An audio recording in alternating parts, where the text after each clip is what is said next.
Is this Australia's most underrated car? This is the Skoda Kamiq, and as you may or may not know, it competes with the likes of the Subaru Crosstrek, Mazda CX-3 and Honda HR-V. And that's some tough competition. So what does Skoda do differently? What have they changed this time around? And if you're looking at one of those rivals, should this really be on your shopping list too? Let's find out. Okay, so the bad news is Skoda's Kamiq SUV isn't any more affordable for this update, and as a result, it can't really compete like for like with new rivals from China, which are a size up too, like the Haval Jolion, Chery Motor 5, and the MG ZS-T. The good news is, especially for those of you who have trouble making decisions, the Kamiq range has been trimmed down to just two variants this time around. There's the base Select and top spec Monte Carlo, and both pack more equipment than they did before. And as a result, it manages to hold its own against its more traditional Japanese and Korean rivals. Truly, this car looks to earn its higher entry point with a very high level of standard equipment even on the entry-level version. Check the full review at carsguide.com.au for the exhaustive list of kit, but some highlight inclusions on the entry-level Select include LED headlights and 17-inch alloy wheels, wireless Apple CarPlay and Android Auto connectivity, an 8-inch digital dash and 8.25-inch multimedia touchscreen, keyless entry, push-start ignition and dual-zone climate control. The top-spec Monte Carlo, meanwhile, adds new matrix LED headlights with adaptive high beams, new 18-inch alloy wheel designs, a larger touchscreen and digital dash with built-in navigation and a premium audio system, a panoramic sunroof and sports front seats with power adjust for the driver. Additionally, you can add some of the missing features to the base Select if you add the only option pack in the range. It's called the Signature Pack, and effectively it adds a third variant to the range, especially since it comes at a cost of $4,200. Keep in mind the two main grades get a different engine, and there's some differences when it comes to the safety suite too. Interestingly, leather trim and wireless phone charging has been dumped from the range this time around.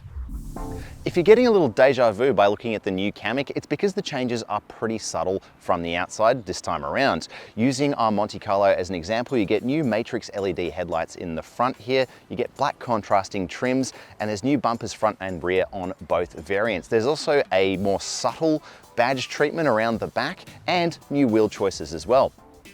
On the inside, the Kamiq looks as tidy as ever thanks to its slick and customizable digital features, an upmarket feeling dash treatment, and clever highlight pieces strewn about the cabin which are mirrored in the seat trim. The seats themselves commit nicely to the use of cloth rather than cheap fake leathers and have a nice comfortable design in both grades. It all feels more delicate and thoughtful than many alternatives which can be comparatively busy or focus too much on screens. In a way, it's refreshingly traditional in the Kamiq's cabin, yet what limited screen space it has is paired with some of the better software on offer in this small SUV space at this price. It does feel massive and spacious straight away once you're in this cabin, and there's a bit of logic to that as well, because being part of Volkswagen Group, Skoda's model range sits between Volkswagen. So this one sits between a T-Cross and a T-Roc, but I gotta say, it almost feels bigger than either of those cars on the inside, despite the fact that it's got this nice tight footprint, which makes it easy to park. Straight away though, one of the things I notice is the seats. Really, we can get rid of fake leather because the seats in here are these awesome cloth designs, nice pattern work on them. These ones in the Monte Carlo get this integrated headrest design, which I love. I think it's really cool.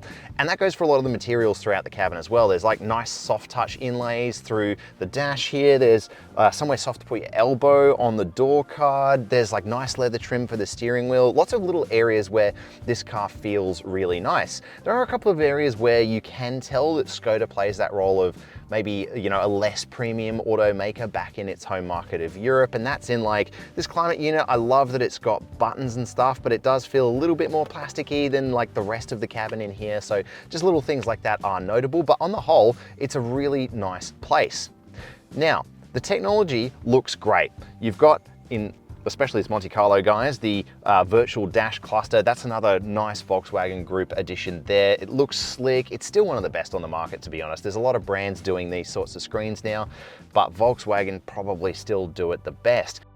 Now we'll take a moment to mention this multimedia screen as well because it's bigger, it looks great, it's fast. The menus are pretty straightforward. It's not the slickest looking suite that I've ever used, but it is quite easy to use and that's important. Wireless Apple CarPlay and Android Auto in there as well.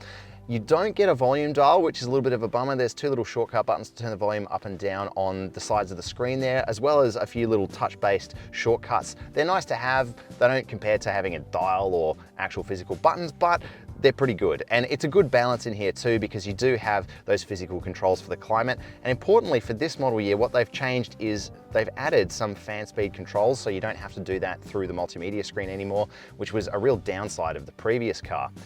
Interestingly, the Kamiq Select's smaller touchscreen does get those missing dials. When it boils down to just storage, obviously you've got a large bottle holder in the door here and a little integrated pocket as well. There's a nice large storage bay down the front here under those climate controls. 3 cup holders in the center here with like a tiny sort of piccolo latte sized one. And this nice soft armrest console box with enough space to hold some small objects, wallets, keys, phones, this sorts of thing. One thing I will say is in the Kamiq you do sit quite a bit lower than you do in a lot of its rivals, and this is more of a feature than an issue because A, it gives you heaps of headroom, but B, it feels really sporty to drive because you're closer to the ground, and that's rare in this segment. Let's go have a look in the back seat. Here in the back seat, it's really excellent. That's behind my own driving position, and even with these chunky sports seats, I've got heaps of knee room, I've got heaps of toe room, I've got lots of headroom in here as well. That's really nice to see. We've got big, well, reasonably big pockets in the doors here. We've got large pockets on the backs of the front seats with a nifty little like phone pocket cut out as well, which is nice. Adjustable air vents on the back of the center console, dual USB-C ports as well. So it's really great back here with one caveat, and that's this center position. It's going to be squishy in here for an adult, and that's because of that raised kind of transmission shaft that's just a part of this platform. And it's a bit of a shame because otherwise you might fit 3 adults across here in some form of comfort, and that would have been rare for this segment. The party tricks don't end there either. There's also a massive boot, which really is punching into the segment above. See the figure for that on your screen now. There's also a space saver spare under the floor, and new for this one, a power tailgate. You may be surprised to learn the Kamiq is also rated to tow, albeit at a limited amount.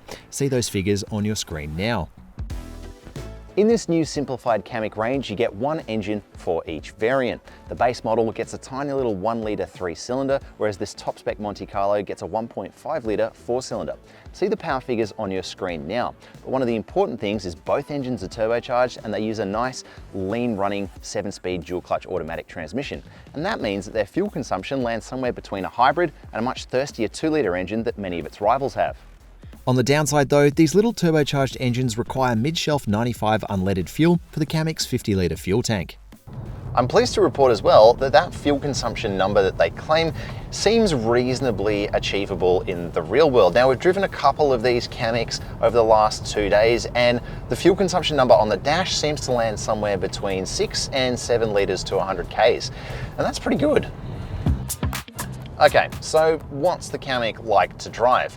Well, it's quite a bit different from the rest of the cars in the segment, and that's for a few reasons. Obviously, the hardware under the bonnet is quite different to most of its mainstream rivals. It's not using one of those older 2-litre engines that's a bit thrashy and mated to something like a CVT automatic transmission, which is no fun to drive. In fact, this car has a dual clutch automatic, which comes with its own sets of downsides too.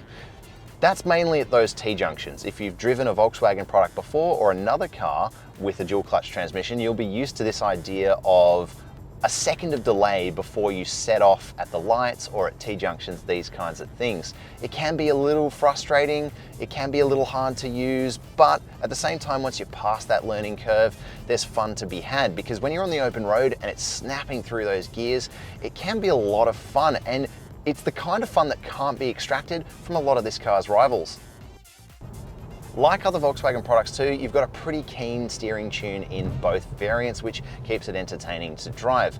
The suspension is interesting because I was expecting it to be more like what you get in something like a Golf 8, something that's really capable, it's got a real breadth of ability, but the Kamiq's not quite that good. It's really excellent in that middle band where most roads are. It offers really nice control and a good degree of ride quality as well. But at the extremes, it can be a little busy and it can be a little harsh too. And that's no doubt helped along by the choice of massive alloy wheels on both variants. That also has the kick-on effect of making it a little noisy to drive on coarse chip surfaces and even on the freeway. Not many cars in this segment are particularly quiet, but it's a shame that this one isn't quieter.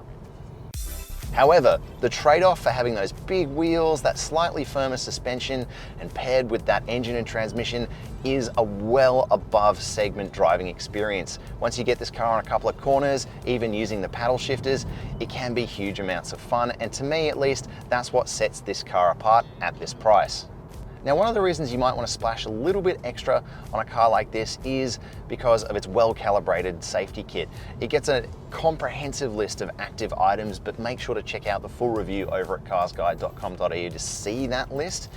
But the important thing is they're well-calibrated and they're not annoying. And again, that's not something that can be said for every car in this segment. One thing you might want to keep an eye out for is the fact that the base Select misses out on adaptive cruise control and the more proactive lane guidance software, but these may not be deal-breaking exclusions for you. The Kamiq maintains a maximum 5-star ANCAP safety rating achieved by the pre-facelift model in 2020. Now, I know what you're probably thinking at this point. It's a Skoda, it's a European car, it's not going to be as safe to own as something like a Japanese or Korean car because, well, what happens when something goes wrong? But Skoda's trying to challenge this idea by being the first European brand to offer a 7-year and unlimited kilometre warranty, just like a lot of its mainstream rivals. And it goes beyond that too, because they offer a quite keenly priced service package. See the yearly cost for that on your screen now. And they also offer an interesting kind of pitch when it comes to finance. You might want to read the full details on that over at carsguide.com.au, but basically the pitch is, as a total cost of ownership, this car is more affordable than you might expect. So whether you buy into that or not, well, that's up to you, but check out the full details over at carsguide.com.au.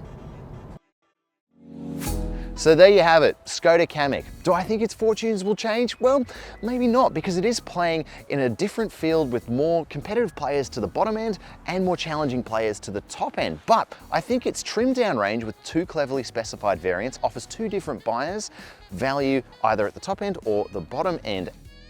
And the new features for this time around really do add something a bit different to the formula. I think it'd be a shame if this car continues to be overlooked, although it hasn't been repositioned this time around.